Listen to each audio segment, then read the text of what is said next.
U.S. President Donald Trump said on Friday that he is not looking for a war with Iran, but he warned that if a conflict did occur, it would result in quote-unquote obliteration. Trump was speaking to NBC News of the U.S.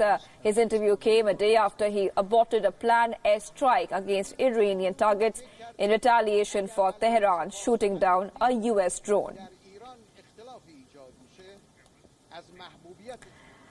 In the meanwhile, Iran and the U.S. have released conflicting images showing the position of the downed drone. On your screens there is the image that has been released by Washington. The U.S. government claims that the unmanned aircraft was in international airspace when Iran shot it down. Iran disagrees. The picture now on your screens, which you're going to show you next, is the one that has been released by Iran. Tehran claims that the drone was shot down because it violated Iranian airspace. It said that sending a surveillance drone to Iran was nothing short of a provocative act on the part of Washington.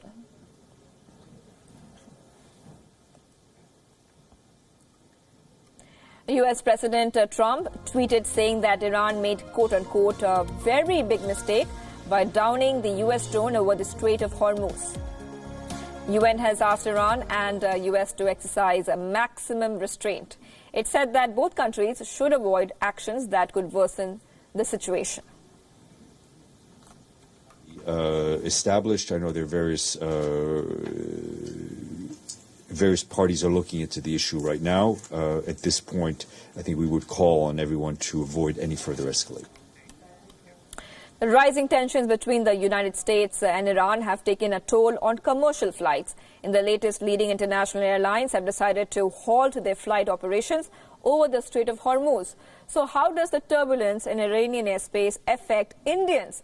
Well, because many of them are taking flights on a regular basis, business flights as well, that fly over Iran.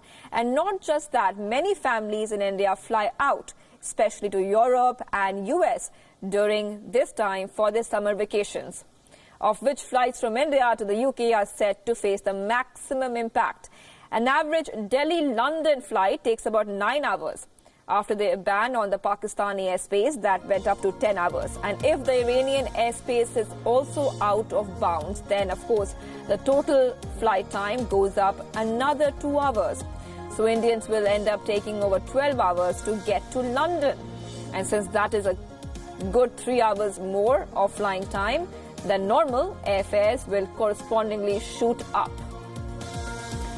It could even double in some cases, and that is as far as flights to the UK are concerned. Now, when it comes to flights to US, those which are headed to the West Coast, that is San Francisco or Los Angeles, they fly through China, so they will not be affected.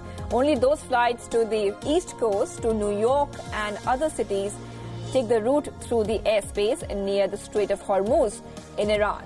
Until recently, there were direct flights available. An average non-stop flight from New Delhi to New York took around 15 hours and 30 minutes.